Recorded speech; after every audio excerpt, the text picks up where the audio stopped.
Sampath Reddy, CIO of Bajaj Allianz Life, is also joining us to talk more about markets. Sampath, afternoon. Thank you so much for your time. Sampath, the correction which is kind of overdue in the market, how much would you subscribe to the fact that correction in India from here on would be shallower and swifter? Look at the kind of SIP data. Today too, we saw almost the SIP data nudging the 18,000 crore, almost 17,600 or thereabout. We're almost there. So this regular flow domestic investors may keep corrections shallow and swift. Or do you think that the impending correction could be on the deeper side and valuations are expensive? Right. I think, as you recall, 2023, most of us were, fearing about the recession, but, that really didn't happen. In fact, the US GDP has grown, quite strongly in the last calendar year. And good thing about, as we, at the beginning of this calendar year, what were the worries and headwinds at the last year was not really there at all. Inflation was a big worry about a year back. Now that seems to have been at a comfortable level. Interest rates kept on were going up, and now interest rates have already peaked, and Fed seems to have already paused and pivoted also. So with these, with these macroeconomic trends, large part of the headwind which were there about a year back are totally absent, and probably we are from a macro perspective positioning quite well. And the earnings growth also have done quite well in the last, I would say, couple of years. Earnings growth has been quite robust in India. All of this have pointed out to quite a good, robust equity market performance in the recent past. I mean, from here on, what will really drive the the market? I would think largely the earnings growth will will be the guiding factor for the market. And for the time being, FY24, so far the earnings growth has been quite good, and full year, its expectations are about 15 to 16% kind of earnings growth. And the next year also the growth expectations or estimates are quite good, around 14%. So in this backdrop, there's not really much of a headwinds for the market from a macro standpoint. It's just that the valuations are on the higher side. Only because of these valuations, I would probably think that the corrections, if at all, in the current calendar year or the near term, would be a lot more. I would think shallow ones. It would be some kind of a time correction could be there. But by and large, I think 10 to 12% return in the from equity markets even this year is very reasonable to expect. Even the valuations also, if you see around 20 times 1 year forward, vis-a-vis last 5 to 6 years average, we're not really that expensive. We are used to seeing this level of valuations in the recent times. Of course, if you see probably last 15-20 year average, PE multiples, we are on the higher side. But in the recent times, if you see, these multiples have been there for quite a bit of time. But Sampath, there's got to be some bottom-up story out there, or spaces or individual cases where you think the growth runway is visible for, say, the next long-term foreseeable future, etc. Any themes that you may have identified? Right. I mean, it is not really a big new sector per se, but within the larger sectors that represent the market, Nifty 50 or the top 100 companies, BFSI has not done particularly well in the last calendar year, I would say last 1.5 years. There the valuation looks very, very attractive. And, the sector dynamics also looking quite good. Credit growth continues to be robust, upwards of 15%. And the NPAs are at a multi-year low, credit costs are at a multi-year low. And the valuations, if you see in the banking space per se, they are much more attractive vis-a-vis its own valuation in the last 3 to 5 years. So that sector looks quite good. And we also like, pharmaceutical, especially the generic pharmaceutical export companies. There are, the pricing pressure, which was a major worry, and also US-related plant issues, which were a major worry. Those seems to be behind now. And the demand supply is, very well positioned in the generic exporters. We see, we keep reading about a lot of shortages in the US in terms of generic drugs. I think, and not only that, even the valuations of all these generic exporters have been quite reasonable. So that sector could also, do quite well in the very immediate term. Apart from that, the sectors such as auto and cement are showing good growth in earnings. These will also do well. Probably only sector which is slightly, I would say, lagging behind in terms of growth and as well as on the valuation side. IT is a sector which is, I think, still facing some headwinds in terms of growth. And the valuations are also slightly, kind of growth expectations which are there seems to be slightly on the higher side. But apart from that, most sectors looking quite attractive. Let me, talk about a sector which is very ignored right now, and rightfully so. The numbers have been extremely weak, and that is the QSR space. Westlife, which is McDonald's, last 3 quarters numbers have been weak, despite of them sharing a ambitious 5-year plan. Look at how restaurants, Brands Asia, or even Sapphire Foods has been sulking. Are you seeing any signs, for these kind of stocks to this category to pick up in coming months? I mean, this is for these sectors, especially the QSR, all the names that you mentioned, the brokerages, regularly checking the feedback on the ground, and seems to be that demand growth for these sectors. These companies are not very robust, but we like the space quite well. I mean, it is not just, the next 1 quarter, 2 quarter story, but next 5 to 7 years, they will, all of the names that you mentioned of the segment companies in that space, I think will show very good earnings growth in the next 5 to 7 year perspective.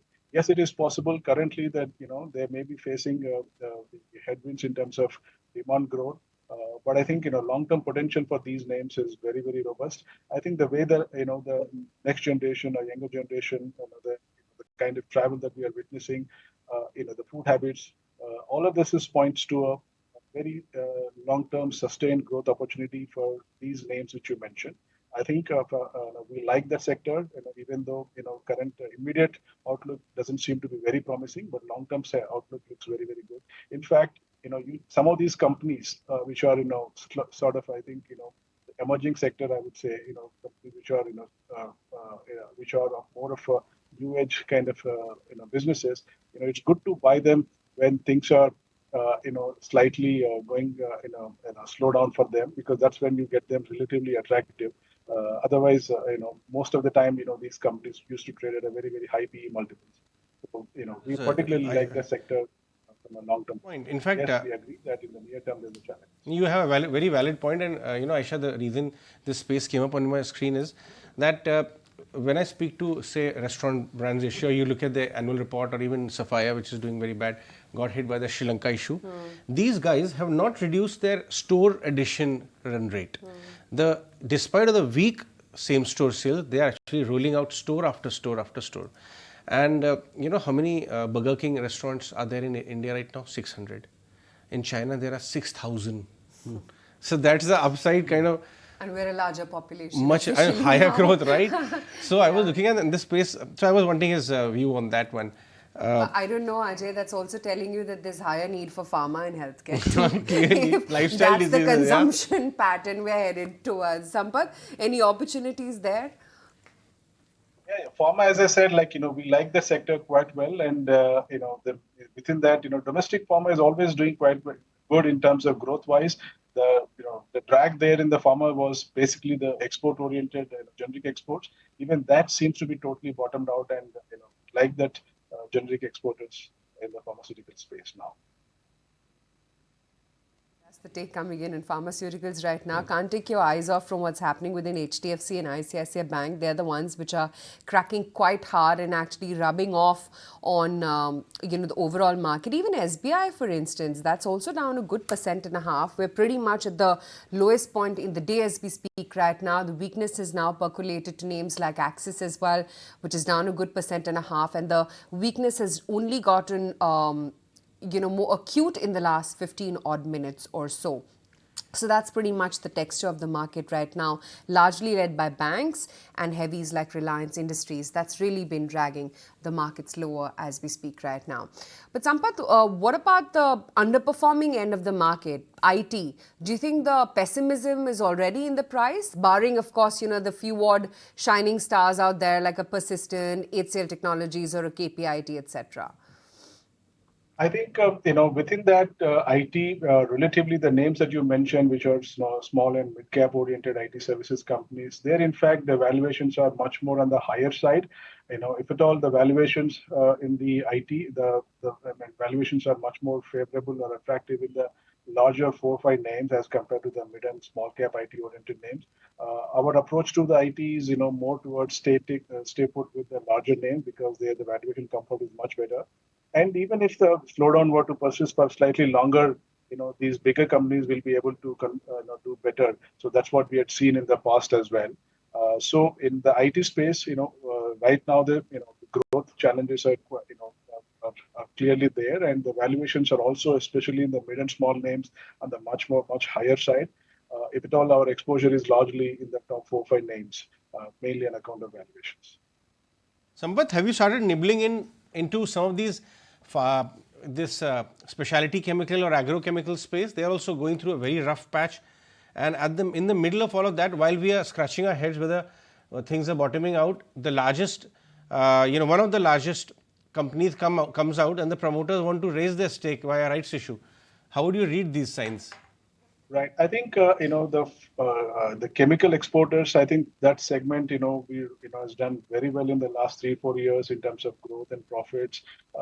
We really fail to understand what exactly drove such a sharp improvement in the profitability over the last 4 or 5 years.